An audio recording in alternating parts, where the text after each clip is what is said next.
Today we will discuss all the current affairs of 1st of August to 10th of August 2023. The question is India to host 5th World Coffee Summit in that is the Bengaluru. So India क्या कर रहा है, 5वां addition किस चीज़ का, world coffee summit का host कर रहा है. कहाँ पे, बेंगलुरु कर्नाटका में. और ये पहली बार इंडिया इसको होस्ट कर रहा है. और इसके जो ब्रांड एम्बेसडर है वो है रोहन बोपन्ना, जो कि इंडिया के टेनिस प्लेयर हैं. इस बार की थीम क्या है, थीम इस बार की है sustainability through circular economy and regenerative agriculture. तो एग्रीकल्चर के थ्रू हमने सस्टेनेबिलिटी लानी है अपनी इकोनॉमी में. तो जो ये कॉन्फ्रेंस है, जो ये समिट है, इसमें 80 से ज़्यादा कंट्रीज़ के लोग आएंगे. फार्मर्स आएंगे, ग्रोवर्स आएंगे, रोस्टर्स, वो एक्सपोर्टर्स, पॉलिसी मेकर्स और रिसर्चर आएंगे, जो कि वर्ल्ड की जो कॉफ़ी है उसके उत्पादन के विषय में बात करेंगे, ताकि ज़्यादा से ज़्यादा इसका उत्पादन हो सके पूरे के पूरे वर्ल्ड में. Who launches Urea Gold, a sulfur-coated fertilizer for advanced farming? That is B. Narendra Modi. सो नरेंद्र मोदी जी ने यूरिया गोल्ड जो है वो लॉन्च की है. आपको पता है जो यूरिया होती है वो वाइट कलर की होती है, ठीक है. फर्टिलाइज़र एज ए खाद उसका यूज़ करते हैं, ठीक है. उसके ऊपर क्या किया, उसके ऊपर सल्फ़र की कोटिंग कर दी है, ठीक है. उसको बोलते हैं हम यूरिया गोल्ड. तो उसको इनैगोरेट किया प्राइम मिनिस्टर नरेंद्र मोदी ने. अब इसमें सल्फ़र क्यों ऐड किया गया, इसीलिए ऐड किया गया क्योंकि कुछ एक सॉइल होती है हमारे पास, मैक्सिमम सॉइल जो इंडिया में है उसमें सल्फ़र की थोड़ी बहुत कमी हो जाती है, जिसकी वजह से क्या हो जाती है, फर्टिलिटी कम हो जाती है हमारे पास लैंड की. तो उस फर्टिलिटी को इंक्रीज़ करने के लिए, ठीक है, हम क्या करते हैं, हमने क्या किया है, यूरिया के अंदर सल्फ़र मिला दिया है, ठीक है, जिससे उसका रंग गोल्डन कलर का हो गया है. तब इसको यूरिया गोल्ड बोलते हैं, ठीक है. और साथ में इसको क्या बोलते हैं, सल्फ़र कोटेड यूरिया भी हम इसको बोलते हैं. Union minister launches resource efficiency circular economy industry alliance in that is B Chennai. So Chennai में यूनियन मिनिस्टर जो भूपेंद्र यादव जी है उन्होंने लॉन्च किया है resource efficiency circular economy industry coalition, जिसका नाम है REC-EIC. और ये कब लॉन्च किया है, during the 4th G20 environment and climate sustainability working group की मीटिंग के दौरान and environment and climate ministers की मीटिंग के दौरान, जो कि चेन्नई में हो रही थी, ठीक है. इसका मेन मोटिव यही है कि हमने किस तरह से अपने इन्वायरमेंट को प्रोटेक्ट करना है हार्मफुल गैसेस से, ठीक है, जो कि इंडस्ट्री से निकलती हैं, ठीक है. REC-EIC will act as the comprehensive platform that will enable industries to address information gaps and coordination challenges among the G20 members, ठीक है. जितने भी G20 मेंबर्स की कंट्रीज़ हैं आपस में वो एक दूसरे के साथ कॉर्पोरेट करेंगी, ताकि हमने क्लाइमेट को क्या करना है, सस्टेनेबल बनाना है, ठीक है. क्योंकि इंडस्ट्री से बहुत सारा कूड़ा कचरा निकलता है जो कि हमारे इन्वायरमेंट को ख़राब करता है. तो उसके बारे में जो है एक सोल्यूशन फाइंड आउट करना है. REC-EIC structured around the 3 guiding pillars हैं इसके, partnership for impact, technology collaboration and finance for scale. Muslim women right day is observed on that is A 1st of August. तो 1st of August को क्या मनाया जाता है, Muslim women right day मनाया जाता है. क्यों मनाया जाता है, क्योंकि 1 अगस्त 2019 को एक हमारी संसद में एक लॉ आया था, लॉ पास किया गया था पार्लियामेंट में, जिसका नाम है लॉ अगेंस्ट ट्रिपल तलाक, ठीक है. तो इस दिन क्या हुआ था, जैसे हमारे पास मुस्लिम्स जो मेल हस्बैंड वाइफ होते हैं, ठीक है, तो उनकी शादी होती है, ठीक है. तो ये क्या करते हैं, एक दूसरे को अगर इन्होंने तलाक देना है तो 3 बार तलाक बोल के एक उनका तलाक हो जाता था, जिससे वीमेंस को काफ़ी ज़्यादा सफ़र करना पड़ता था, ठीक है. तो अब क्या किया, जो हमारे पास सुप्रीम कोर्ट है, जो हमारे पास पार्लियामेंट है, वहाँ से एक लॉ बन गया कि आप इस तरह से 3 बार तलाक बोल के जो है वो फ़ोन के ऊपर तलाक बिल्कुल भी नहीं दे सकते, या इस तरह से 3 बार तलाक बोल के तलाक नहीं मिलेगा. प्रॉपर एक प्रोसेस से गुजरना पड़ेगा अगर आपको तलाक लेना है. तो वीमेंस की राइट की बात हुई थी इस दिन, मुस्लिम वीमेंस की, तभी इसको मुस्लिम वीमेन राइट डे बोलते हैं, ठीक है, 1st of August को. तो इम्पॉर्टेंट डेज अगस्त के हैं, 1st of August को WWW day, world wide web day and Muslim women right day, ठीक है. 1st to 7th of August world breast feeding day week मनाया जाता है. 6th of August Hiroshima day, 7th of August national handloom day, 9th of August Nagasaki day and international day of world indigenous people. 12 अगस्त international youth day and elephant day, ठीक है, world elephant day. 15 अगस्त independence day in India, सबको पता है। 16 अगस्त Parsi new year, very very important. 19 अगस्त world photography day and world humanitarian day, it is also very very important. 20 अगस्त world mosquito day. 26 अगस्त वीमेन इक्वालिटी डे, ठीक है। 29 अगस्त नेशनल स्पोर्ट्स डे एंड राष्ट्रीय खेल दिवस जो है वो 29 अगस्त को मनाया जाता है। Which women hockey team won the Torneo del Centenario 2023 title, ठीक है। जो ये वाला चैम्पियनशिप है ये होती है स्पेन में, ठीक है। वहाँ पे इंडिया की टीम भी गई थी, तो इंडिया ने फाइनल में स्पेन को इसमें 3-0 से हराया और ये टूर्नामेंट पे कब्जा किया, ठीक है। और इस पूरे के पूरे टूर्नामेंट में इंडिया की जो वीमेन टीम है वो क्या रही है, अनबीटन रही है, किसी से भी नहीं हारी है। Which state got its first hydrogen fuel industry, that is ए झारखंड। तो झारखंड में पहली हाइड्रोजन फ्यूल इंडस्ट्री जो है वो बनी है। तो झारखंड के जो सीएम है इस Hemant Soren has approved the establishment of countries first hydrogen fuel related industry, कहाँ पे, झारखंड के जमशेदपुर में। और इसकी कैपेसिटी होगी 4000 हाइड्रोजन आईसी इंजन पर फ्यूल एग्नोस्टिक इंजन्स, ठीक है। एंड ओवर 10,000 बैटरी सिस्टम्स इसमें हो गए विच, और इसके लिए टोटल जो कॉस्ट आएगी वो होगी 350 करोड़, ठीक है। तो ये जो इंजन है ये कौन डेवलप करेगा, TCPL green energy solution private limited and a joint venture between Tata Motors and Cummins, ये तीनों मिलके क्या बनाएंगे, ये hydrogen fuel industry Jamshedpur Jharkhand में खोलेंगे। अब झारखंड के बारे में, it is formation of the state 15 नवंबर 2000 को, capital Ranchi, chief minister is Hemant Soren, governor है CP राधाकृष्णन, राज्यसभा की 6 सीट है और लोकसभा की यहाँ पे 14 सीट्स हैं। Maharashtra to confirm first Udyog Ratna award to, that is B Ratan Tata, ठीक है। तो महाराष्ट्र पहली बार जो है ये अवार्ड दे रहे हैं, उद्योग रत्न अवार्ड। उद्योग रत्न अवार्ड उनको दिया जाएगा जिन्होंने बहुत ही एक्सेलेंट वर्क किया होगा अपने बिजनेस में। तो आपको पता है रतन टाटा जी ने बहुत बड़े बिजनेसमैन हैं इंडिया के, तो महाराष्ट्र पहली बार ये अवार्ड दे रहे हैं और ये पहली बार ही किसको मिल रहा है, रतन टाटा जी को मिल रहा है। और इसके साथ साथ तीन और अवार्ड जो है दिए जाएंगे। एक वीमेन एंटरप्रेन्योर, ठीक है, जो वीमेन एंटरप्रेन्योर होगी, वीमेन बिजनेसमैन होगी जिसने अच्छा काम किया होगा, उसको दिया जाएगा। और एक मराठी एंटरप्रेन्योर को दिया जाएगा। और तीसरा जो यंग एंटरप्रेन्योर है, यंग बिजनेसमैन है, उनको भी ये दिया जाएगा।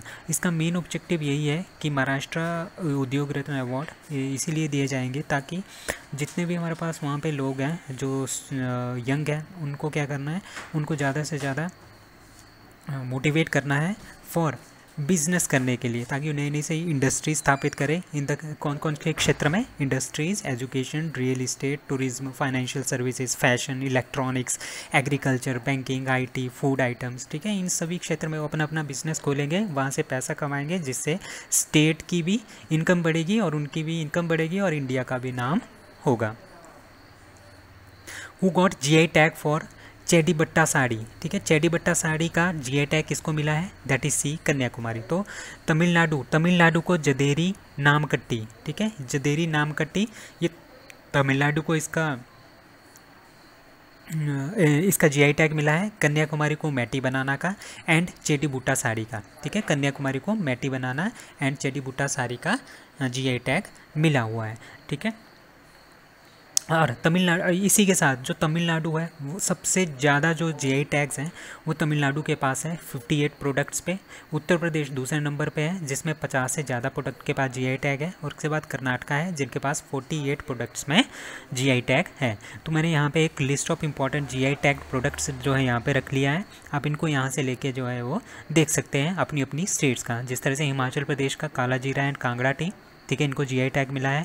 गुच्ची एंड कश्मीरी सैफरॉन मिला है जम्मू कश्मीर को, ठीक है। गोवा के है खोला चिली, मेरा बनाना, हरमाल चिलीज़ एंड खाजे स्वीट्स, ये मिला है गोवा को, ठीक है। जलगांव बनाना ये मिला है महाराष्ट्र को। तो इस तरह से आप सारे के सारे यहाँ से आप इसको चेक कर सकते हैं, ठीक है। और इस तरह का आप ये सारे के सारे चेक कर सकते हैं और which is very very important for your examination too. India की पहली indigenously developed next generation magnetic resonance imaging that is MRI scanner unveiled in that is सी दिल्ली। तो दिल्ली में क्या हुआ, दिल्ली में इसको अनवील किया गया। इंडिया ने पहला अपना MRI जो है वो बनाया है, MRI मशीन बनाई है। MRI मशीन इस तरह की एक मशीन होती है, यहाँ पे इंसान को लटाया जाता है पेशेंट को और इसके अंदर डाला जाता है, ठीक है। यहाँ पे ये सिस्टम होता है, इसके थ्रू क्या होता है आपकी पूरी की पूरी बॉडी का स्कैन लिया जाता है, ताकि कहीं पे भी कोई किसी भी तरह की हड्डी टूटी हो या कुछ भी डिसफॉर्मेलिटी हो आपकी बॉडी में, वो सारी की सारी जो है वो रिकॉर्ड हो जाती हैं और डॉक्टर्स को पता चल जाता है कि क्या बीमारी है, ठीक है। जो इस तरह की जो MRI मशीन्स हैं, हम फ़ॉरेन से जो बनाई हुई MRI मशीन है उन्हीं का यूज़ करते थे, बट पहली बार इंडिया ने अपना next generation new generation magnetic resonance imaging scanner जो है MRI स्कैनर जो है वो बनाया है, ठीक है, जो कि काफ़ी कम कॉस्ट का है, लाइट वेट है, अल्ट्रा फास्ट है, हाई फील्ड है इसकी 1.5 टेस्ला। नेक्स्ट जनरेशन इसका नाम है magnetic resonance imaging MRI scanner, जो कि न्यू दिल्ली में इसको लॉन्च किया गया by union minister doctor Jitendra Singh, ठीक है। किसने बनाया है, वोक्सल ग्रिड इनोवेशंस प्राइवेट लिमिटेड ने इसको बनाया है। ये नाम आपने याद रखना है, वोक्सल ग्रिड इनोवेशंस प्राइवेट लिमिटेड इसको बनाया है। किसके under the mission national biopharma mission of the department of biotechnology, ठीक है। इसमें टोटल इन्वेस्टमेंट आई है 17 करोड़ की, out of which 12 crore was provided by the department of biotechnology through BIRAC, ठीक है। तो ये सारी इन्फॉर्मेशन आपने याद रखनी है, ठीक है। अभी आपको पता है जो MRI स्कैनर्स हैं, ठीक है, MRI scanners are important diagnostic methods but 70% of the world's population does not have access to them. मतलब कि पूरे के पूरे वर्ल्ड में 70 से ज़्यादा % से लोग जो है वो इसका यूज़ नहीं कर पाते, क्योंकि ये बहुत ही ज़्यादा कॉस्ट होती है इसकी, हाई कॉस्ट होता है, ये हाई कॉस्ट होती है इसकी, ठीक है। तो इसी के लिए क्या हुआ, इंडिया ने इसको लो कॉस्ट में बना दिया है, तो अब इसको मैक्सिमम लोग जो है वो यूटिलाइज़ कर सकते हैं। Which ministry launched NAPDDR National Action Plan to combat drug abuse? Drug abuse से लड़ने के लिए एक नेशनल प्लान बनाया गया है, ठीक है, जिसका नाम है NAPDDR, जो कि किसने लॉन्च किया है, ministry of social justice and empowerment ने, ठीक है। अब ये NAPDDR का मतलब क्या है, national action plan for drug demand reduction. मतलब कि जो ड्रग्स होती हैं, ड्रग्स जिस तरह से हमारे पास गांजा अफीम होता है, उसकी डिमांड में रिडक्शन आनी चाहिए, उसकी डिमांड कम से कम हो, लोगों में उसकी डिमांड जो है बहुत कम हो, ठीक है। अभी भी आपको पता है काफ़ी स्टेट्स में बहुत ज़्यादा इसकी डिमांड रहती है नशे के लिए, तो इसकी डिमांड काफ़ी ज़्यादा कम हो, इसके लिए जो है वो NAPDDR नेशनल एक्शन प्लान जो है वो लॉन्च किया है, ठीक है, टू प्रोवाइड। इसमें क्या होगा, इसमें जो the ministry of social justice and empowerment है वो फाइनेंशियल असिस्टेंट, फाइनेंशियल पैसे देंगे किसको, स्टेट गवर्नमेंट्स को या यूटी को, ठीक है, या फिर जो NGOs हैं, ठीक है, for various initiative related to the drug demand reduction, जो कि काम कर रही है ड्रग डिमांड के रिडक्शन के लिए उस पर्टिकुलर स्टेट में, उस पर्टिकुलर यूटी में, उस पर्टिकुलर NGO ग्रुप के एरिया में, ठीक है। तो इसमें क्या होगा, इसमें बहुत सारी आपको प्रिवेंटिव एजुकेशन दी जाएगी लोगों को कि किस तरह से आपने बचना है ड्रग से, अवेयरनेस देनी है नए जनरेशन को कि ड्रग्स का यूज़ मत करो, कैपेसिटी बिल्डिंग करनी है, स्किल डेवलप करने हैं उनमें ताकि उनका ध्यान कम रहे ड्रग्स के थ्रू, ठीक है, ड्रग्स की ओर। वोकेशनल ट्रेनिंग दी जाएगी, लिवलीहुड सपोर्ट, उनको पैसा दिया जाएगा for drug addicts among other programmes. बहुत सारे इस तरह के प्रोग्राम्स हैं वो प्रोवाइड किए जाएंगे NAPDDR के थ्रू, ठीक है। अब एक और ड्रग फ्री इंडिया कैंपेन था NMBA, जो कि 2020 में स्टार्ट किया गया था, इसी तरह का था ये, to tackle the substance abuse in 372 vulnerable districts of India. The focus is raising awareness and educational institution, school and communities. मतलब कि एक तरह की एजुकेशन प्रोवाइड करनी है कि क्या क्या आपको इससे खतरा है, क्या क्या इसके डिसएडवांटेजेस हैं आपके ड्रग लेने के। Who launches Ullas mobile app, that is B Dharmendra Pradhan. तो धर्मेंद्र प्रधान ने उल्लास मोबाइल ऐप जो है वो लॉन्च किया है। इसका मतलब है understanding life long learning for all in society, ठीक है।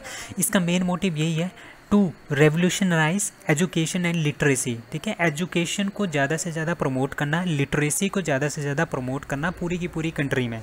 और ये किसको फोकस करेगी, 15 साल या 15 साल से ऊपर जितने भी लोग हैं जो अनपढ़ हैं, ठीक है, उनके लिए ये ऐप है, वो इस ऐप को डाउनलोड कर सकते हैं।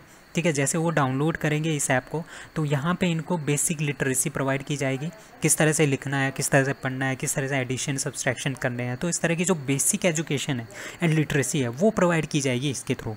ठीक है, तो इससे क्या होगा, ये हमारे पास सबको एजुकेट करने का एक बहुत ही अच्छा एक मेथड है। This initiative focus on providing basic education, digital education, financial literacy as well as essential life skills. ठीक है, जो काफ़ी ज़्यादा इंपॉर्टेंट लाइफ स्किल्स हैं किसी एक पर्सन के लाइफ में, उनको जो है वो सिखाया जाएगा इस ऐप के थ्रू। कौन सी एज ग्रुप के, 15 से ज़्यादा एज ग्रुप वाले लोगों के लिए। ठीक है, जो इलिटरेट हैं, जो पढ़े लिखे नहीं हैं। Amazon India launches first floating store on that is बी डल लेक। तो Amazon इंडिया ने अपना डल लेक पे एक फ्लोटिंग स्टोर जो है वो खोला है। ठीक है, इसका नाम है डल लेक। डल लेक कहाँ पे है, श्रीनगर कश्मीर में।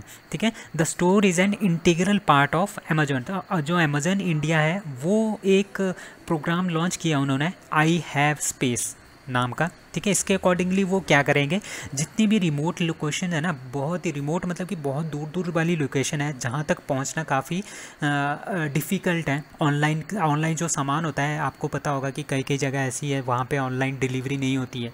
ठीक है, बट Amazon इंडिया ने क्या किया है, इन्होंने एक प्रोग्राम लॉन्च किया है आई हैव स्पेस। इस प्रोग्राम के अंतर्गत ये इस तरह की रिमोट लोकेशन पे जाके भी अपना क्या कर सकते हैं, अपनी डिलीवरी पहुँचा सकते हैं, ऑनलाइन सामान को पहुँचा सकते हैं। ठीक है, तो इसी के अंतर्गत इन्होंने डल लेक, जो कश्मीर में है, श्रीनगर में है, वहाँ पे डल लेक है, वहाँ पे उन्होंने एक स्टोर खोला है, फ्लोटिंग स्टोर। ठीक है, और ये पहला वर्ल्ड का अमेज़न का ये पहला फ्लोटिंग स्टोर है जो कि कश्मीर की डल लेक पे खोला गया है।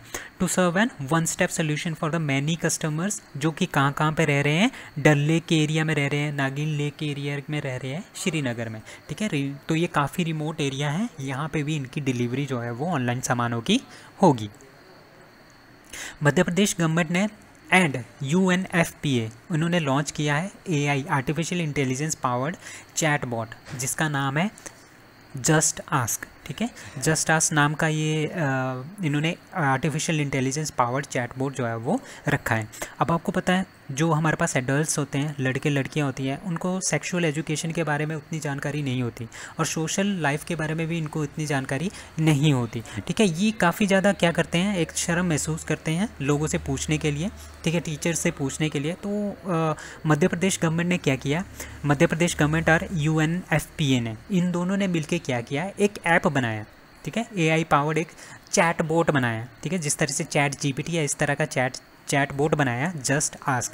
इसमें जो ये जितने भी हमारे पास यंग जनरेशन के लड़के लड़कियां हैं, वो क्या कर सकते हैं, अपने क्वेश्चंस यहाँ पे पूछ सकते हैं सेक्सुअल से रिलेटेड, जैसे हमारे पास मेन्स्ट्रुएशन के रिलेटेड, बॉडी चेंजेस से रिलेटेड, रिप्रोडक्टिव हेल्थ से रिलेटेड, प्रेगनेंसी, फैमिली प्लानिंग के बारे में, जेंडर आइडेंटिटी के बारे में, सेक्सुअल ओरिएंटेशन के बारे में, और जितने भी हमारे पास सोशल इश्यूज़ हैं उनके बारे में। ठीक है, तो इस चैटबॉट पे वो जा सकते हैं, वहाँ पे अपना क्वेश्चन टाइप कर सकते हैं और आपको आंसर वहाँ पे आर्टिफिशियल इंटेलिजेंस के थ्रू मिल जाएगा। जिस तरह से ChatGPT में आपको आंसर मिलते हैं, ऐसे ही आपको इस जस्ट आस्क चैटबॉट में भी आपको आंसर मिलेंगे। और ये accurate and easily accessible information देंगे related the social issues and sexual and reproductive health, और उनके क्या क्या राइट्स हैं, targeting adolescent and young adults. ठीक है, तो ये सारा का सारा आपने याद रखना है।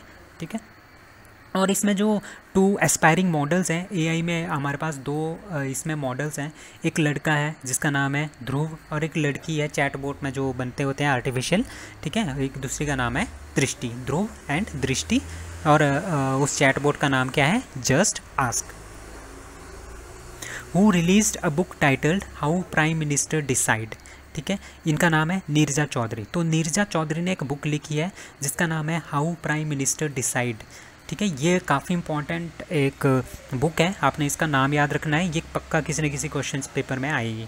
ठीक है, इसमें क्या होगा, इसमें इसमें क्या हुआ, highlights the dramatic event that led to Sonia's announcement which was prompted by Rahul's concern for his mother safety. मतलब कि जितने मेरे पास आपके पास जो पॉलिटिकल इश्यूज़ हैं रिलेटेड टू सोनिया गांधी, राहुल गांधी, आपकी इंदिरा गांधी, राजीव गांधी, ठीक है, PV नरसिम्हा राव, ठीक है, तो ये सारे के सारे चीज़ें जो है वो जो जितने भी प्राइम मिनिस्टर रहे हैं इंडिया के, जो एक्स प्राइम मिनिस्टर रहे हैं, उनकी किस किस तरह से जर्नी रही है, एग्जामिन 6 लैंडमार्क जजमेंट में इसमें है। लाइक इंदिरा गांधी की जो स्ट्रेटजी थी to regain the power after 1977 में इंदिरा गांधी की डिफीट हो गई थी, उसके बाद किस तरह से वो वापस सत्ता में आए, ठीक है। राजीव गांधी की जजमेंट इन शाह बानो केस, ठीक है, जो VP सिंह जी हैं उन्होंने इम्प्लीमेंट किया था मंडल कमीशन रिपोर्ट, ठीक है, उसने किस तरह से चेंज किया पॉलिटिक्स को। तो ये सारी की सारी पॉलिटिक्स से रिलेटेड जो है ये सारी की सारी बातें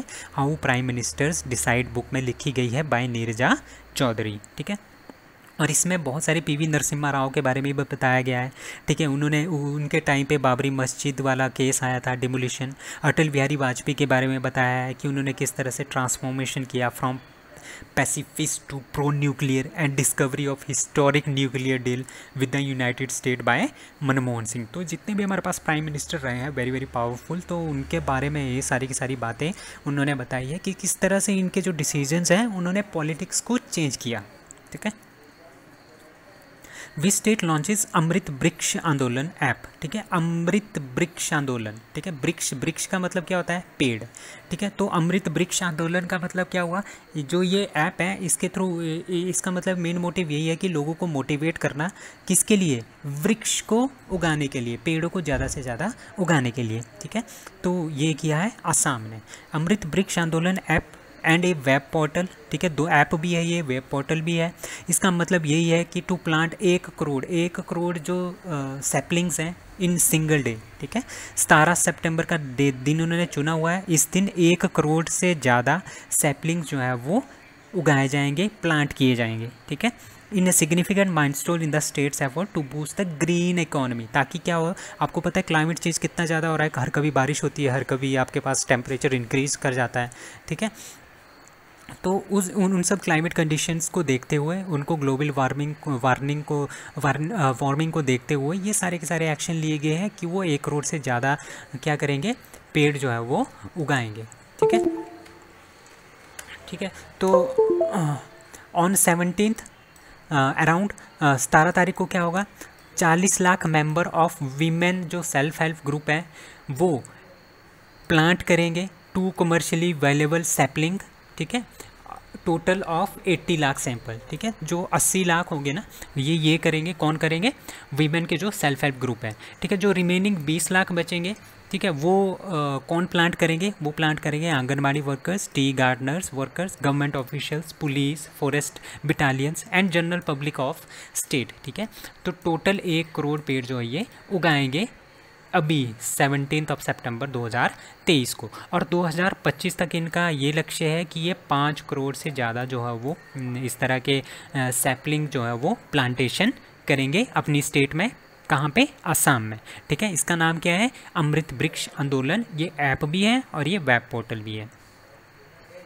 Who surpasses Viswanathan Anand to become India's highest rank chess player, ठीक है। इंडिया का पहले नंबर का चेस प्लेयर कौन है आजकल, उनका नाम है डी गुकेश, ठीक है। पहले नंबर पे कौन थे, विश्वनाथन आनंद जी थे, ठीक है। उनको रिप्लेस किया इन्होंने, इनकी जगह पे अब कौन आ गया, पहले नंबर पे डी गुकेश, दूसरे नंबर पे है विश्वनाथन आनंद, ठीक है। और डी गुकेश यंगेस्ट प्लेयर है to achieve the live rating of 2750, ठीक है। Top 10 chess player in FIDE ranking, federation of international chess, ठीक है। उसमें जो रैंकिंग है, पहले नंबर पे है मैग्नस कार्लसेन, दूसरे नंबर पे है फेबियांका कुराना, ठीक है। तीसरे नंबर पे है एच नाकामुरा, चौथे नंबर पे है डिंग लिरेन, पाँचवें नंबर पे है यानैन, छठे नंबर पे है ए फिरोजा, 7th पे अनिश गिरी, 8th पे वेस्ली सो, 9th नंबर पे है डी गुकेश, ठीक है, इंडिया के, एंड 10th नंबर पे है विश्वनाथन आनंद जो भी इंडिया के हैं, ठीक है। आनंद, जो विश्वनाथन आनंद है ना, 1987 के बाद, जनवरी 1987 के बाद आज तक वो पहले नंबर पे थे और अभी ये दूसरे नंबर पे आए हैं, ठीक है। और पहले नंबर पे कौन आए हैं, डी गुकेश जी पहले नंबर पे आए हैं। Who launches a mobile application called Rajmarg Yatra, ठीक है, that is the National Highway Authority of India.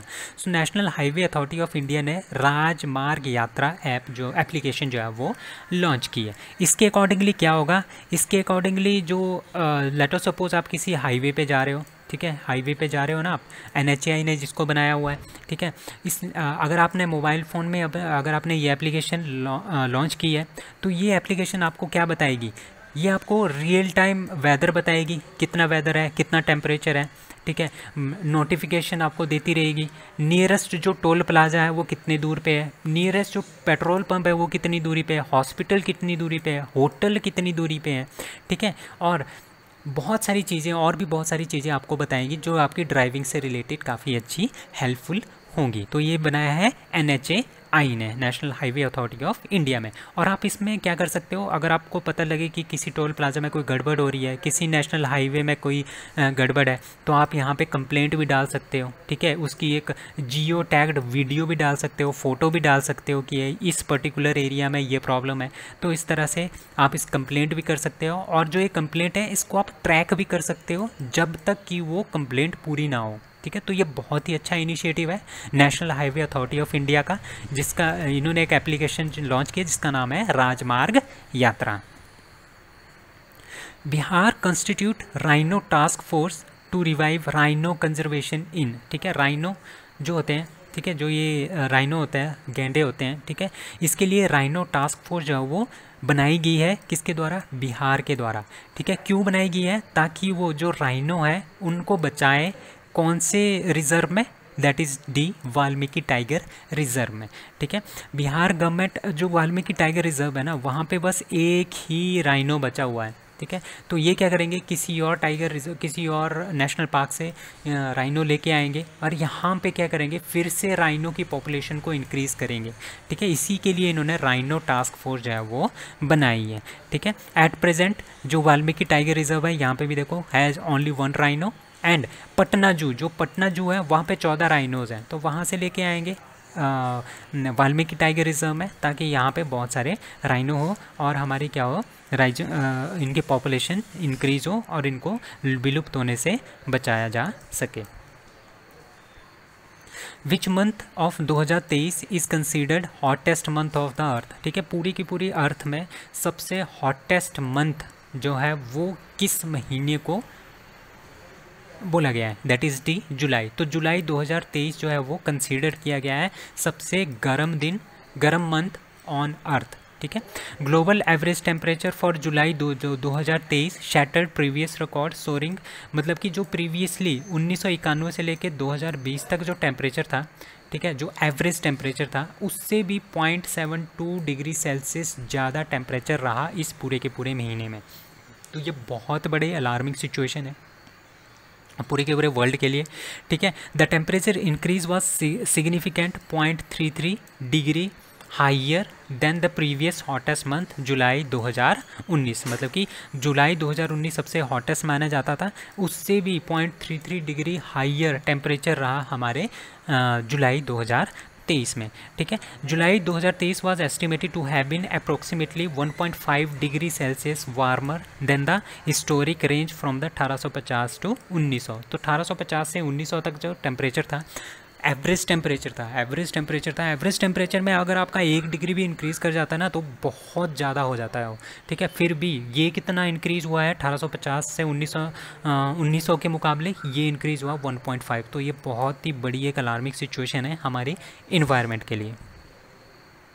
World जो लाइन डे है is observed on, that is be 10 August. तो 10 अगस्त को वर्ल्ड लाइन डे मनाया जाता है, ठीक है। क्यों मनाया जाता है, ताकि जो लाइन की डिक्लाइनिंग पॉपुलेशन है, कंटिन्यूसली इनकी पॉपुलेशन क्या हो रही है, डिक्लाइन हो रही है, इनको पॉन्च किया जाता है, इनकी स्किन बेची जाती है, इनको मारा जाता है, ठीक है। इनको क्या करना है, इनको रिवाइव करना है ताकि इनकी संख्या बची रहे, ताकि हमारे पास जो नेचर का जो बैलेंस है वो बना रहे, ठीक है। तो 10 अगस्त को ये मनाया जाता है वर्ल्ड लाइन डे, ताकि इनको क्या कह सके, कंजर्व किया जा सके और इनको बचाया जा सके, ठीक है। तो वर्ल्ड लाइन डे सबसे पहली बार 2013 में मनाया गया था, किसके द्वारा, बिग कैट रेस्क्यू के द्वारा, ठीक है। ये वर्ल्ड की लार्जेस्ट एग्रीगेटेड सेंचुरी है जो डेडिकेटेड है लाइन्स के लिए, ठीक है। और ये फाउंड की गई है bye Derek and bravely Joburg, जो कि एक हस्बैंड वाइफ है। उन्होंने देखा कि जो लाइन्स हैं उनकी पॉपुलेशन कंटिन्यूसली डिक्लाइन होती जा रही है, तो उनको बचाने के लिए इन्होंने बिग कैट रेस्क्यू जो है वो खोली थी 2013 में, और 2013 से ही ये जो है वर्ल्ड लाइन डे भी मनाया जा रहा है। Indian wrestlers win how many medals at world under 17 championship. World की जो अंडर 17 चैम्पियनशिप है वो हो रही थी इस्तांबुल टर्की में। वहाँ पे इंडियन के रेसलर्स ने 11 मेडल्स जीते हैं। ठीक है, तो इंडिया इसमें 6th नंबर पे रहा मेंस के फ्री स्टाइल में, 4th नंबर में रहा ग्रेको रोमन टीम रैंकिंग में। ठीक है, और वीमेन के जो फ्री स्टाइल्स हैं उसमें इंडिया 3रे नंबर पे रहा। ठीक है, मैन में रहा 6th पे, और वीमेन में कितने पे रहा? 3rd नंबर पे। पहले नंबर पे जापान, दूसरे पे यूएसए और तीसरे पे India. Supreme court to appoint all women panel to oversee relief in. आपको पता है मणिपुर में बहुत ज़्यादा क्राइसिस चल रहे हैं आजकल, बहुत सारे लोग जो वहाँ पे मर रहे हैं, वहाँ पे वायलेंस हो रही है कुकी और मैटी के ग्रुप के बीच में वहाँ पे।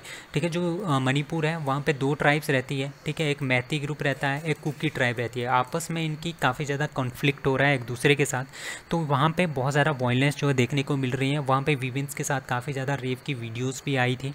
ठीक है, वहाँ पर 150 से ज़्यादा डेथ भी हो चुकी है। ठीक है, और वहाँ से 502 से ज़्यादा, ये तो पुराने डाटा है, अब बहुत ज़्यादा डेथ्स हो गई है, बहुत ज़्यादा इंजरीज़ हो गई है।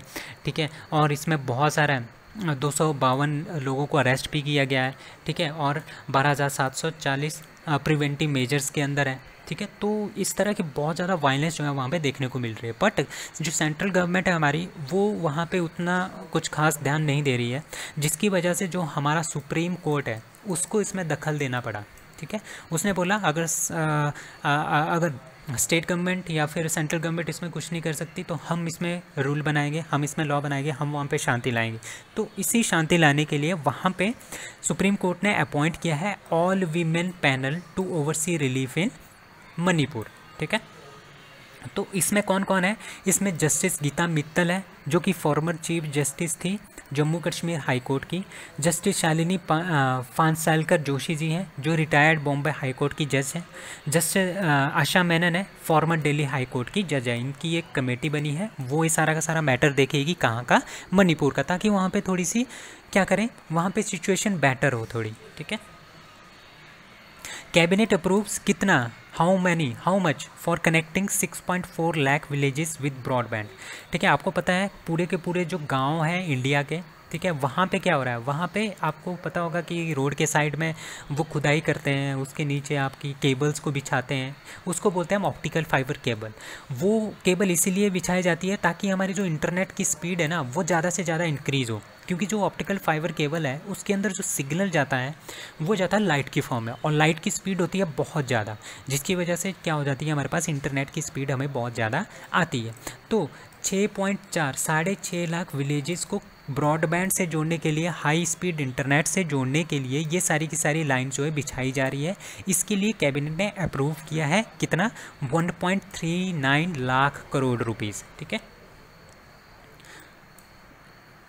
ठीक है, तो कौन से इनिशिएटिव के under, that is Bharat net project के अंदर ये पैसा जो है वो खर्च किया जाएगा। This initiative is supported by A budget of 1.39 lakh crore. ठीक है, अभी क्या हुआ, ये जो भारत नेट प्रोजेक्ट है ये चला हुआ है अभी भी, वो अभी तक 1.94 लाख विलेजेस में ये पहुंच चुका है। अभी हमने 6.5 लाख विलेजेस पे और पहुंचना है, उसके लिए 1.3 लाख करोड़ रुपीज़ ऑलरेडी इसको सैंक्शन कर दिया गया है।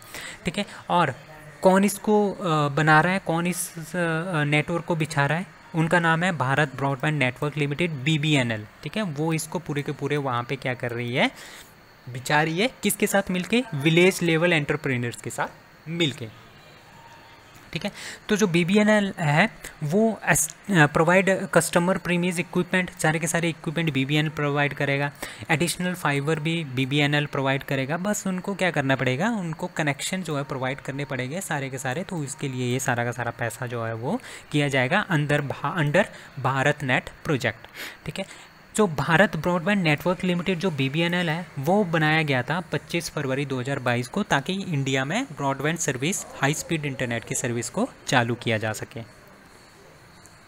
Dash dash percentage of birds are in endemic, zoological survey of India publication. तो जूलॉजिकल सर्वे ऑफ इंडिया जो है उसने एक पब्लिकेशन निकाली, उसने एक रिसर्च निकाली जिसके अंदर क्या बोला गया, इंडिया में जितनी भी बर्ड्स है ना उसका 7%, 5%, ठीक है, उसका 5% जो है वो एंडेमिक है। एंडेमिक मतलब कि विलुप्त होने के कगार पे है, ठीक है। तो जूलॉजिकल सर्वे ऑफ इंडिया का 108वां फाउंडेशन डे था। इस दिन उन्होंने 75 एंडेमिक बर्ड्स ऑफ इंडिया जो है वो पब्लिकेशन निकाली है, ठीक है, एक पब्लिकेशन निकाली है जिसका नाम है 75 एंडेमिक बर्ड्स ऑफ इंडिया। इसमें इन्होंने ये बताया कि इंडिया में 1353 बर्ड की स्पीशीज़ हैं, ठीक है, और ये जो बर्ड की स्पीशीज़ है ये पूरे के पूरे वर्ल्ड का 12.40% है, ठीक है। आउट ऑफ दीज, ठीक है, 1353 में से जो 78 स्पीशीज़ है, मतलब कि जो 5% स्पीशीज़ है वो एंडेमिक में है, वो क्या है, विलुप्त होने के कगार पे आ गई है, ठीक है। अब जूलॉजिकल सर्वे ऑफ इंडिया का आपने याद रखना है, इनके जो फर्स्ट वीमेन डायरेक्टर है वो है धृति बनर्जी, और आजकल भी यही इसके डायरेक्टर भी हैं। Which state government announces 19 new district and 3 new division in the state, ठीक है, दैट इज़ डी राजस्थान। तो राजस्थान की अभी तक कितनी डिस्ट्रिक्ट्स हैं, 33 डिस्ट्रिक्ट हैं और 7 डिवीज़न है। बट राजस्थान ने 19 नई डिस्ट्रिक्ट अनाउंस की है और 3 नई सब डिवीज़न जो है वो अनाउंस की है। तो टोटल जो डिस्ट्रिक्ट की संख्या है वो बनी 50, ठीक है, डिवीज़न की संख्या बनी 10। इसमें जो नई डिस्ट्रिक्ट्स बनी है वो बनी है अपूनगढ़, बलोत्रा, बीवार, ढींग, दिदवाना, कच्छमन, डुड्डू, ठीक है, गंगापुर सिटी, कोटलीपुर बेहर, खैरताल, तेजरा, नीम का थाना, फलोडी, स्लम्बर, संचोर एंड शाहपुरा, ठीक है। और इस तरह से ये सारी की सारी जो है न्यू डिस्ट्रिक्ट बनी है। टोटल डिस्ट्रिक्ट सब आपने याद रखनी है, राजस्थान में कितनी बनेगी 50, और यहाँ पे डिवीज़न कितने बने हैं 10। और डिवीज़न कौन कौन बने हैं, बंसवाड़ा, पाली एंड सीकर। इतना सब याद रखने की जरूरत नहीं है, जो राजस्थान से है वही इस सारी के सारी न्यूज़ को याद रखें। बाकी आपने ये याद रखना है कि 19 new district and 3 new sub division जो है वो किसने अनाउंस किए हैं, राजस्थान ने। India imposes anti-dumping duty on optical fibers import from, that is D, China, Korea and Indonesia। अब क्या है, अब इंडिया जो है वो ऑप्टिकल फाइबर केबल्स जो है वो बना रहा है, ठीक है, बट जो इंडिया की जो ऑप्टिकल फाइबर केबल्स है ना उनका प्राइस है हाई, ठीक है, बट जो चाइना, कोरिया और इंडोनेशिया ऑप्टिकल फाइबर बनाते हैं उनका प्राइस है लो, ठीक है। और अब इंडिया है, इंडिया में मैक्सिमम जो ऑप्टिकल फाइबर्स आती है वो चाइना, कोरिया और इंडोनेशिया की आती है जिनकी लो कॉस्ट है। अब जो भी इंडिया में एंटरप्रेन्योर बैठे हैं, बिजनेसमैन बैठे हैं, वो क्या करेंगे, वो सारी की सारी ऑप्टिकल फाइबर यही लेंगे क्योंकि ये सस्ती पड़ रही है। बट इंडिया की ऑप्टिकल फाइबर का रेट हाई है, जिसकी वजह से क्या हो रहा है, इंडिया के जो बिजनेसमैन हैं इनको काफ़ी घाटा हो रहा है। इस वजह से इन्होंने क्या किया, इंडिया ने जो यहाँ से ऑप्टिकल फाइबर्स आ रही है ना चाइना, कोरिया, इंडोनेशिया से, इसके ऊपर एंटी डंपिंग ड्यूटी लगा दी है। एंटी डंपिंग ड्यूटी मतलब कि सपोज ये 5 रुपये में आ रही थी, इसमें 10 रुपये की एंटी डंपिंग ड्यूटी लगा दी, ठीक है, 10 रुपये की लगा दी तो इसका कॉस्ट हो गया 15 रुपये, ठीक है। सपोज करो ये 5 रुपये में मिल रही थी और इंडिया की 7 रुपये में पड़ रही थी, ठीक है, तो क्या हुआ, ठीक है, ये 5 रुपये में पड़ रही थी या 7 रुपये में पड़ रही है, ठीक है। अब क्या हुआ, तो जो हमारे पास इंटरप्रेन्योर है इंडिया के वो तो 5 रुपये वाली लेंगे, ठीक है। अब एंटी डंपिंग इस पे 10 रुपये की लगा दी तो इसका कॉस्ट होगी 15, बट इंडिया वाले की कितनी है 7 रुपये की। तो ज़्यादा से ज़्यादा बिजनेसमैन किसको खरीदेंगे, साउथ वाली को खरीदेंगे, इंडिया वाली को खरीदेंगे। तो ताकि हमारे जो डोमेस्टिक ऑप्टिकल फाइबर की जो इंडस्ट्री है वो ज़्यादा से ज़्यादा इंक्रीज़ हो, वो ख़त्म ना हो, इसी के लिए जो है ये एंटी डंपिंग ड्यूटी जो है वो बढ़ा दी है चाइना, कोरिया और इंडोनेशिया से आने वाले ऑप्टिकल फाइबर केबल्स के ऊपर। और ये जो ऑप्टिकल फाइबर केबल्स है ना ये 3G, 4G और 5G नेटवर्क के लिए यूज़ किए जाते हैं, जो आपके फ़ोन में नेटवर्क आते हैं, ठीक है, फास्ट ट्रांसमिशन के लिए यूज़ किए जाते हैं, फास्ट इंटरनेट सर्विसेज आपकी आती है, ट्रांसमिशन ऑफ डाटा, जो डाटा ट्रांसमिट करते हैं ना इंटरनेट के थ्रू, उसकी ट्रांसमिशन स्पीड जो है ऑप्टिकल फाइबर्स केबल्स में बहुत ही ज़्यादा होती है। Who launch short movies series Halla Bol under cheer for India campaign, ठीक है, चीयर फॉर इंडिया कैंपेन जो है वो स्टार्ट किया गया है उसके अंदर जो है एक शॉर्ट मूवीज़ जो है वो लॉन्च की गई है जिसका नाम है हल्ला बोल। और ये जो शॉर्ट मूवीज़ है ये कौन लॉन्च कर रहा है? Sports authority of India. ठीक है, अभी आपको पता है एशियन गेम्स आने वाली है। ठीक है, उसके लिए जो जितने मेरे पास एथलीट्स हैं उनका मोरल ज़्यादा से ज़्यादा इंक्रीज़ करने के लिए ये हल्ला बोल न्यू सीरीज़ जो है वो लॉन्च की गई है under cheer for India campaign के लिए, ताकि जो हमारे पास जितने भी पार्टिसिपेंट्स हैं उनका मोरल ज़्यादा से ज़्यादा इंक्रीज़ हो, ज़्यादा से ज़्यादा लोग इनको चीयर करेंगे। जैसे हम स्पेक्टेटर्स हैं, हम देखने वाले हैं, ठीक है, दर्शक हैं, हम क्या करेंगे? ज़्यादा से ज़्यादा चीयर करेंगे। ठीक है, तो ये मूवीज़ दिखाने का यही मोटिव है कि ताकि लोगों को पता चले एशियन गेम्स आ रही है और हम अपनी जो टीम्स हैं इंडिया की उनको ज़्यादा से ज़्यादा चीयर करें। ठीक है, ज़्यादा से ज़्यादा उनको देखें, ज़्यादा से ज़्यादा उनको मोटिवेट करें एथलीट्स को, ताकि वो अपनी हमारी जो एशियन गेम्स हैं 2023 में उसमें ज़्यादा से अच्छा क्या करें, अच्छे से अच्छा अपना योगदान दें और अच्छे से अच्छे हमारे पास मेडल्स आएँ और जितने भी लोग हैं उनको क्या हो, एक तरह का करेज हो। जिस तरह से छोटे बच्चे वो देखते हैं ना कि कितना हम चीयर कर रहे हैं इनको, तो उनका भी एक इच्छा जाग जाती है कि यार हम भी स्पोर्ट्स में जाएंगे। ठीक है, तो इस तरह से अच्छे अच्छे विचार लाने के लिए यूथ्स में, ठीक है, तो उसी के लिए ये शॉर्ट मूवी सीरीज़ हल्ला बोल जो है under cheer for India campaign जो है वो स्टार्ट की जा रही है। किसके द्वारा? स्पोर्ट्स अथॉरिटी ऑफ इंडिया के द्वारा। और स्पोर्ट्स अथॉरिटी ऑफ इंडिया कब फाउंड हुआ था? 1984 में। और इसका हेडक्वार्टर कहाँ पे है? Jawaharlal Nehru stadium, Delhi, Lodhi road, New Delhi, India. वो became 18th country recognised by WHO for eliminating trachoma. ठीक है, ट्रैकोमा एक तरह की आंखों की बीमारी है। ठीक है, इसमें आंखों में एक बैक्टीरियल इन्फेक्शन हो जाता है बैक्टीरिया की वजह से। ठीक है, बैक्टीरियम क्लामिड ट्रैकोमेटिक्स इसको बोलते हैं। ठीक है, इस बैक्टीरिया को, इसकी वजह से आपकी आंखें लाल पड़ जाती हैं और थोड़ी सी इसमें खारिश होनी स्टार्ट हो जाती है और काफ़ी ज़्यादा दर्द होता है। ठीक है, तो ये कैसे ट्रांसमिट होता है? जिस तरह से एक पर्सन की आंखों में ये बैक्टीरिया चला गया, ठीक है, जिस तरह से हम उसको डायरेक्ट कांटेक्ट करेंगे उसकी आंखों के साथ, ठीक है, नोज़ के साथ, ठीक है, और जिस तरह से ये जो पर्सन है किसी ऑब्जेक्ट को छुएगा, जैसे टॉवल्स को, क्लोथ को, और हम भी उसको छुएंगे, तो इसी तरह से ये बीमारी आगे आगे ट्रांसमिट होती है। तो जो वर्ल्ड हेल्थ ऑर्गेनाइजेशन है उसने क्या बोला है? उसने बोला है जो इराक है ना, इराक वो बन गई है ट्रैकोमा फ्री कंट्री, मतलब कि वहाँ पे ट्रैकोमा को उन्होंने कम्प्लीटली रिमूव कर दिया है और ऐसा करने वाली है 18वीं कंट्री जो है वो बन गई है। ठीक है, और इन्होंने ये भी बोला है, WHO ने ये भी बोला है कि इराक जो है 50वीं कंट्री बनी है to eliminate least one neglected tropical disease जिसका नाम है NTD। ठीक है, तो ये दोनों आपने याद रखना है। 50वीं कंट्री बनी है NTD को नेग्लेक्ट करने के लिए, रिमूव करने के लिए, और 18वीं कंट्री बनी है eliminated trachoma.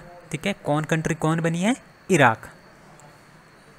India observe 3rd javelin throw day on that is 7 August. तो 7 अगस्त को जेवेलियन थ्रो डे जो है वो मनाया जाता है। क्यों मनाया जाता है? आज से 3 साल पहले टोक्यो ओलंपिक हुए थे ना 2021 में। ठीक है, तो उसमें क्या हुआ था? 7 अगस्त को इंडिया के जो नीरज चोपड़ा है उन्होंने गोल्ड मेडल जीता था टोक्यो ओलंपिक में। किस में? जेवलिन थ्रो में। ठीक है, जेवलिन थ्रो में इन्होंने फाइनल में 87.58 मीटर्स का भाला फेंका था। ठीक है, जो कि जिसकी वजह से इनको क्या मिला है? गोल्ड मेडल इन्होंने जीता था। किस में? टोक्यो ओलंपिक 2021 में, जिसकी वजह से इंडिया में ये पहला जेवलिन थ्रो का पहला गोल्ड मेडल था। तो इसी के चलते 7 अगस्त को क्या मनाया जाता है? जेवलिन थ्रो डे मनाया जाता है। ठीक है, अब एथलेटिक फेडरेशन ऑफ इंडिया के बारे में कुछ बातें जानते हैं। प्रेसिडेंट इसके है एडिल जे सुमारीवाला। फाउंड कब हुआ था? 1946 में। और इसके हेडक्वार्टर कहाँ पे है? न्यू दिल्ली में। We state assembly unanimously passes resolution against UCC। अब पता है जो UCC है, UCC का मतलब क्या होता है? Uniform civil code. Uniform civil code का मतलब क्या होता है? जिस तरह से हमारे पास अलग अलग धर्म है, ठीक है, हिंदू है, क्रिश्चियन है, मुस्लिम है, बुद्धिस्ट है, इसमें क्या होता है? इसमें जो शादी की रस्में हैं, इसमें जो शादी मैरिज, ठीक है, और क्या होता है हमारे पास? एक दूसरे से जो डाइवोर्स लेते हैं, ठीक है, प्रॉपर्टी कैसे एक लोग से दूसरे लोग पे जाएगी, ठीक है, प्रॉपर्टी कैसे जाएगी, जैसे पेरेंट्स से बच्चों को जाती है, ठीक है, और चौथा क्या होता है इसमें? एडॉप्शन का, ठीक है, चिल्ड्रन को अडॉप्ट करना, ठीक है, ये चारों के चारों चीज़ें जो है वो अलग अलग है, ठीक है, हिंदू में अलग है, क्रिश्चियन में अलग है, मुस्लिम में अलग है, बुद्धिस्ट में अलग है, तो इसी तरह से सभी धर्मों में ये अलग अलग हैं, ठीक है, तो इनको इसी तरह से मान्यता प्राप्त है। बट यूसीसी क्या चाहता है, यूसीसी जो सेंट्रल गवर्नमेंट है वो यूसीसी पूरे के पूरे इंडिया में लाना चाहता है। इसके अकॉर्डिंगली क्या होगा, जितने भी ये सारी की सारी चीज़ें हैं ना, जैसे मैरिज है, डाइवोर्स है, जो प्रॉपर्टी एक से दूसरी जाती है, और जो एडॉप्शन है, इसके जितने भी रूल्स हैं ना वो पूरे के पूरे इंडिया में सेम रहेंगे, चाहे वो किसी भी धर्म के हो, ठीक है। तो ये है यूसीसी। अब जो केरला है, केरला ने क्या किया है, केरला ने इसी के अगेंस्ट, तो सेंट्रल गवर्नमेंट यूसीसी लाना चाहती है तब, बट केरला ने क्या पास कर दिया अपनी पार्लियामेंट में कि हम यूसीसी को इम्प्लीमेंट नहीं करेंगे। रेजोल्यूशन पास इन्होंने कर लिया है केरला गवर्नमेंट ने, ठीक है। तो Kerala legislative assembly unanimously pass the resolution against, ठीक है, इसके अगेंस्ट उन्होंने ये रेजोल्यूशन पास किया है, against the government's unilateral and hasty plan to implement the uniform civil code in the country, ठीक है। तो डॉक्टर इन्होंने ये भी बोला कि डॉक्टर भीमराव अंबेडकर जो है वो उन्होंने यूसीसी के बारे में एडवोकेट किया था, but never pressed for one, ठीक है। तो Kerala legislative assembly expresses concern and dismay at the central government's move to impose the uniform civil code over whole country. तो ये पहली स्टेट बन गई है जिन्होंने यूसीसी के अगेंस्ट कोई कानून लाया है। आईआईटी हैदराबाद और जो काठमांडू की यूनिवर्सिटी है, काठमांडू नेपाल की यूनिवर्सिटी है, उन्होंने आपस में एग्री किया है to offer joint PhD degree के लिए, ठीक है, जॉइंट जो डॉक्टरल प्रोग्राम है उसके लिए इन्होंने एक दूसरे को एग्री किया है, एमओयू साइन किया है। इसके अंतर्गत क्या होगा, ये जॉइंटली वर्क करेंगे, आईआईटी हैदराबाद और काठमांडू यूनिवर्सिटी आपस में मिलकर ये काम करेंगे किसी रिसर्च के ऊपर, और जॉइंट वे में ये एक डिग्री देंगे जिसका नाम होगा JDP, joint doctoral programme at PhD level in the area of research. इस तरह से क्या होगा, जो आईआईटी हैदराबाद वाले हैं ये काठमांडू यूनिवर्सिटी की काफ़ी हेल्प करेंगे, और काठमांडू यूनिवर्सिटी वाले आईआईटी हैदराबाद की काफ़ी हेल्प करेंगे, एक दूसरे के साथ ये मिलके काम करेंगे और रिसर्च करेंगे, और ये पीएचडी डिग्री जो है स्टूडेंट्स को भी प्रोवाइड करेंगे, ठीक है। कश्मीर की first electric train will be on which corridor, ठीक है, that is C Banihal Baramulla. So Banihal Baramulla का जो कॉरिडोर है वहाँ पे कश्मीर की पहली इलेक्ट्रिक ट्रेन जो है वो चलेगी, ठीक है। JNK की एंड नॉर्दर्न रीजन की is all set to cross the another milestone soon by starting Kashmir first electric train. कौन से कॉरिडोर पे, बनिहाल बारामूला कॉरिडोर पे ये चलेगी। इसके लिए 324 करोड़ रुपीज़ जो है वो खर्च किए गए हैं, ठीक है। और ये जो प्रोजेक्ट है वो 2019 से स्टार्ट हुआ था, और ये इंडियन रेलवे इसको कर रहा है, ठीक है। बिट्टू कुमार जो engineer RS infra private limited है, ठीक है, उन्होंने बोला कि जो project will be ready for the inauguration by next month. Who has been appointed as the additional director general of Indian coast guard. जो इंडियन कोस्ट गार्ड है उसका एडिशनल डायरेक्टर जनरल किसको बना दिया गया है, S परमेश जी को, ठीक है। S Paramesh has been appointed as the additional director general coast guard on 8 August को, ठीक है। He is specialised in navigation and direction and his sea commands including major vessel of ICG, ठीक है। ICG मतलब Indian coast guard. और इनको presidents का तर्क शक्ति मेडल भी मिला है for distinguished services, and also इनको क्या क्या मिला है, director general coast guard commendation 2022 का मिला है, FOCINSC ईस्ट कमांडेशन 2009 में इनको ये अवार्ड जो है इनको मिले हैं। अपेडा जो इंडिया की एक फर्म है जिसका नाम है agriculture and processed food product export development authority, उन्होंने exports first trial shipment of fresh pomegranate to dash dash via air, that is a USA।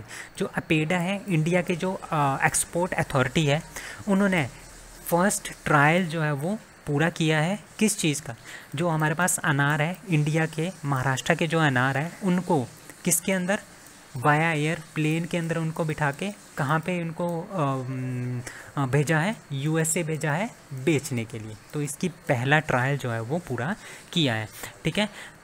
तो कौन सी वैरायटी है, ये है भागवा वैरायटी, भागवा वैरायटी ऑफ पोमेग्रेनेट अनार ठीक है, जो कि कहाँ पे मिलती है, महाराष्ट्र में मिलती है। इनकी डिमांड बहुत ज़्यादा है ओवरसीज़ में, इंडिया के बाहर, लाइक यूएसए वगैरह। तो यूएसए के लिए पहला एक्सपोर्ट जो है वो वाया एयर भेज दिया गया है, किसके द्वारा, अपेडा के द्वारा, ठीक है। और आपने ये याद रखना है, India is the second largest producer of horticulture crops in the world. WTO world trade organisation WTSR 2023 report इन्होंने लॉन्च की है। इंडिया रैंक्ड 18th, ठीक है, इंडिया का रैंक इसमें 18th आया है इन मर्चेंडीज एक्सपोर्ट।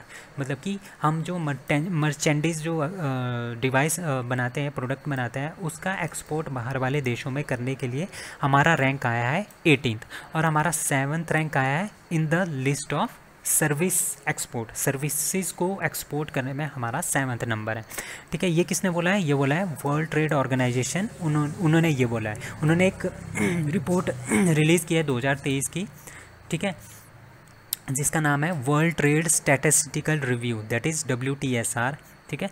तो इसमें इंडिया 18th है एमंग द मर्चेंडाइज एक्सपोर्ट, ठीक है, and 7th in the list of service exporter, जो सर्विसेज हैं उसके एक्सपोर्ट करने में 7th नंबर पे है, और जो प्रोडक्ट्स हैं उसके एक्सपोर्ट करने में हमारा रैंक है 18th, ठीक है। जो सर्विसेज हैं उसमें हमारा 7th रैंक है, पहले नंबर पे यूएसए, दूसरे पे यूके, तीसरे पे चाइना और 7वें पे इंडिया, ठीक है। और दूसरा एक्सपोर्टर इन द वर्ल्ड मर्चेंडीज़ में इंडिया का रैंक है 18th, पहले नंबर पे चाइना, दूसरा यूएसए, थर्ड जर्मनी, ठीक है। इंपोर्टर्स तो सबसे ज़्यादा, एक्सपोर्टर भी हमने देख लिया, अब इंपोर्टर कौन है, ख़रीदता कौन है सबसे ज़्यादा इन चीज़ों को, ख़रीदता है यूएसए, दूसरे पे चाइना, तीसरे पे जर्मनी और 9th पे क्या है, इंडिया। तो इंडिया की रैंकिंग आपने इसमें याद रखनी है, ठीक है। It is a very very important question.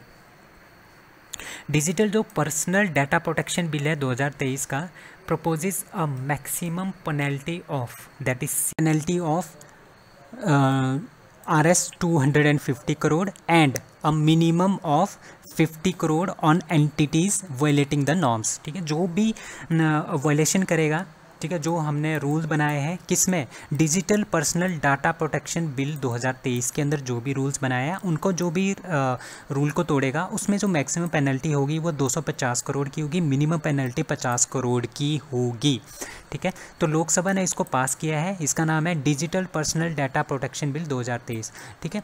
जैसे आपका पर्सनल डाटा होता है, लाइक सपोज करो कि आपकी आंखें होती हैं, ठीक है, आंखों का कोई डाटा है, आपकी माइंड का डाटा है, आपके हाथ का डाटा है, आपके फिंगरप्रिंट्स हैं, तो ये आपका पर्सनल डाटा है।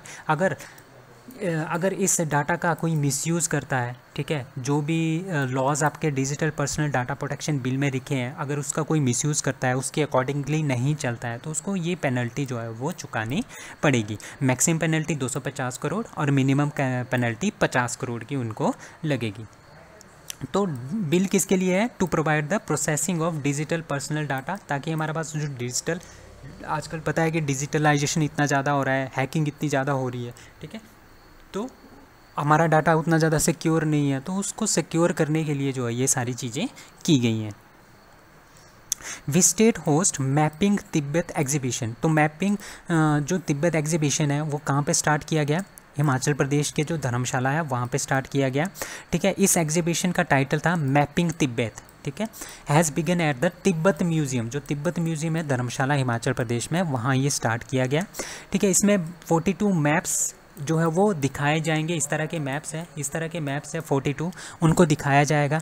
वो क्या दिखाते हैं, वो हिस्टोरिक बाउंड्री दिखाते हैं इंडिया और तिब्बत के बीच में, इंडिया और तिब्बत के बीच में जो बाउंड्री है, हिस्टोरिक बाउंड्री है, उनको ये दिखाते हैं, ठीक है, जो कि और ये सारे के सारे मैप हैं 17th सेंचुरी से लेके अब तक, ठीक है। The mapping of the Tibet according to the modern cartography system was mostly published by either by westerns और Chinese until the Shimla convention 1914। तो 1914 से पहले और 17th सेंचुरी के बाद के ये सारे के सारे मैप हैं कि किस तरह से हम अपनी बाउंड्री शेयर करते थे तिब्बत के साथ।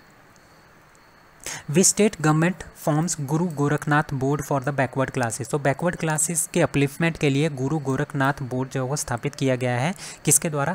राजस्थान के द्वारा। तो Rajasthan government has formed Guru Gorakhnath board to identify problems related to jogi जो होते हैं, योगी जो होती है, जो नाथ कम्युनिटीज़ होते हैं, वो किस किस तरह की प्रॉब्लम जो है वो फेस करते हैं, ठीक है, उसके बारे में सारी की सारी वो इन्फॉर्मेशन रखेंगे उनको। और जो ये बोर्ड होगा ये बहुत सारी आपको सजेशन प्रोवाइड करेंगी ताकि इनकी लाइफ की बेटरमेंट हो, जोगी योगी नाथ कम्युनिटीज़ की, बैकवर्ड क्लासेस हैं ये, ठीक है, इनकी ज़्यादा से ज़्यादा अपलिफ्टमेंट हो, ठीक है, जो इनकी नेसेसरी फैसिलिटीज़ हैं इनको प्रोवाइड की जाए, इनको एजुकेशन प्रोवाइड की जाए, ठीक है, इनको इकोनॉमिक फ्रंट्स में लेके आया जाए। तो इस तरह के जो बोर्ड है वो किसने बनाया है? गुरु गोरखनाथ बोर्ड, वो बनाया है राजस्थान ने for backward classes like Jogi Yogi and Nath communities. So that's all for today. Thank you.